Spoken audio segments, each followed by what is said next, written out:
Let's start our topic, our chapter work. MD chapter number 2 physics.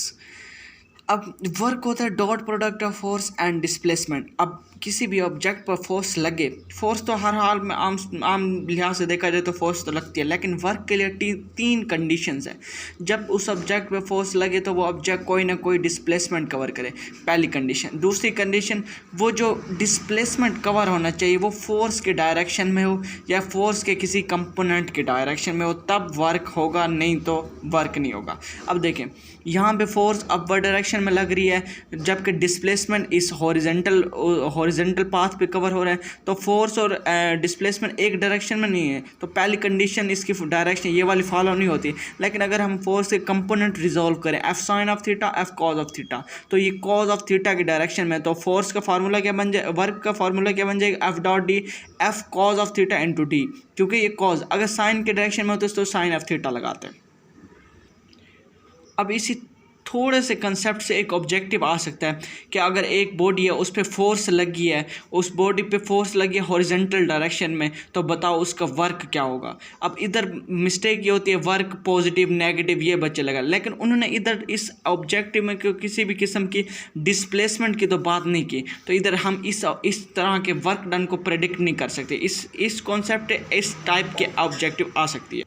अब हम circular motion में देखते हैं, जब बॉडी सर्कुलर पाथ पे मूव करे तो वो सर्कुलर मोशन होता है। अब क्या सर्कुलर मोशन में वर्क डन जीरो होगा? दो कंडीशन है, वर्क डन जीरो भी हो सकता है, नॉन जीरो भी हो सकता है। ये डिपेंड करता है रेफरेंस कि वो हमें उस ऑब्जेक्टिव में, उस सवाल में कौन सा रेफरेंस दे रहा है। अब सपोज ये ऑब्जेक्ट सर्कुलर पाथ पे मूव कर रहा है, ये इसके एफ सी सेंटीमीटर फोर्स है जो टूवर्ड्स द सेंटर हो रही है, और एफ टी टेंजेंशियल फोर्स है। अगर वो कहे हमें centimetre force, work done bye centimetre force in a circular path, तो हम देखें सेंटीमीटर फोर्स की डायरेक्शन इनवर्ड, जबकि डिस्प्लेसमेंट की डायरेक्शन टेंजेंशियल वेलोसिटी की तरफ, तो एंगल बनेगा, एंगल बनेगा 90 डिग्री, तो वर्क जीरो होगा, कॉज 90 जीरो। अगर वो कहे टेंजेंशियल फोर्स टेंजेंट की डायरेक्शन में, जबकि डिस्प्लेसमेंट में डायरेक्शन में, तो theta 0 degree, work non zero होगा, वर्क हमेशा हो। अब हमने पीछे बात की तो थीटा एंगल है, ये फोर्स और डिस्प्लेसमेंट का। अब एक ऑब्जेक्टिव में वो ऐसे ग्राफ दे देता है, दो एंगल बता देता है, वो हमें एंगल बताता है। हमने अभी पीछे थोड़ी देर पहले देखा कि एंगल जो थीटा है ये फोर्स और डिस्प्लेसमेंट के दौरान में, वो हमें ग्राफ देता है, दो एंगल देता है। तो इधर बच्चों को कन्फ्यूजन होते हैं कि हम वर्क किस एंगल से निकालें। याद रखें, एंगल हमेशा फोर्स और डिस्प्लेसमेंट के इनसाइड वाला होगा, या आउटसाइड वाला नहीं होगा। अगर इस केस में आ जाए तो हम इसको प्रिडिक्ट भी ना कर सकें, क्योंकि ये हमें पता भी ना हो यहाँ पे कितना एंगल, लेकिन ये तो आपको पता है राइट एंगल में ये एंगल 90 का होता है, तो 90 माइनस थीटा हम इसे कर सकते हैं, 90 माइनस थीटा, और थीटा आपको 30 डिग्री भी दे सकता है, कुछ भी दे सकता है। तो इस केस में हम इस फार्मूले से, इस लिहाज से एंगल मालूम करके हम वर्क ईजिली कैलकुलेट कर सकते हैं। अब हम वर्क के कुछ इंपॉर्टेंट फार्मूलाज को डिस्कस करते हैं जो कि इस चैप्टर में इस्तेमाल होंगे। पहला फार्मूला तो हमने अभी पढ़ा है कि work dot product of force and displacement F D cos of theta F और इसके इनसाइड वाला।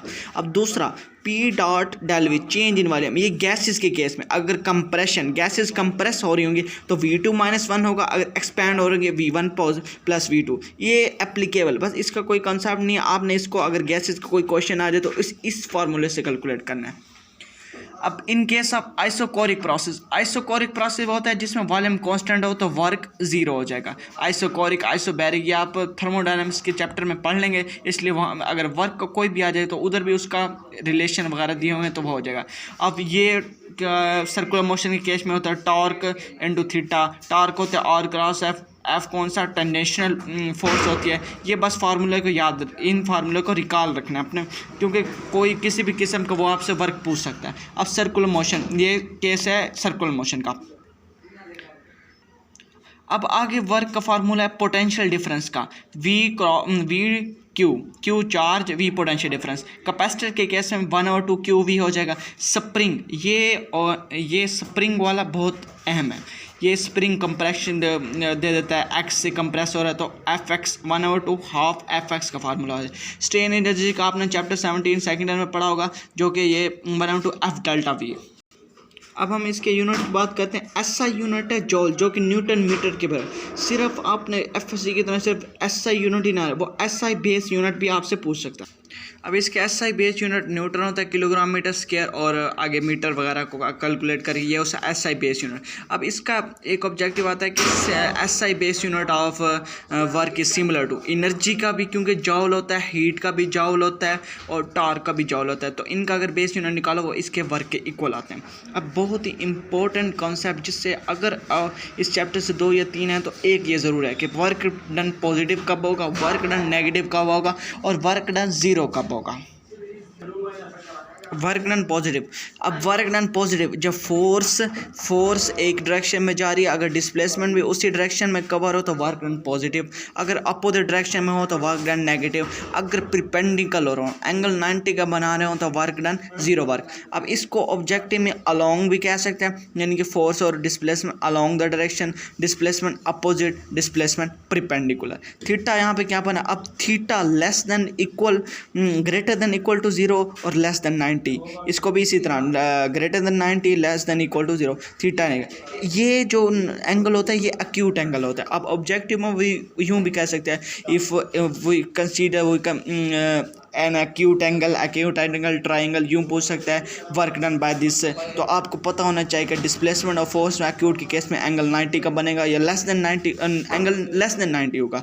अब ट्यूस होता है 80, यूँ इस लिहाज से भी आपसे पूछ सकते हैं। राइट एंगल का तो आपको पता होगा कि 90 पे होता है, वर्क फोर्स के इक्वल भी होता है। अब ये वर्क फोर्स के इक्वल कब होता है, अब एक बहुत ही इंपॉर्टेंट कॉन्सेप्ट है, वो आपको पूछता है कि weight, work done by weight. अब वेट हमेशा डाउनवर्ड एक्ट करता है, वेट हमेशा डाउनवर्ड एक्ट करता है, work done on a weight due to gravity, तो ग्रेविटी भी नीचे, वेट भी एक्ट डाउनवर्ड करता है, तो एंगल इनका 0, तो वर्क डन इसका आप आसानी से कैलकुलेट कर सकते हैं।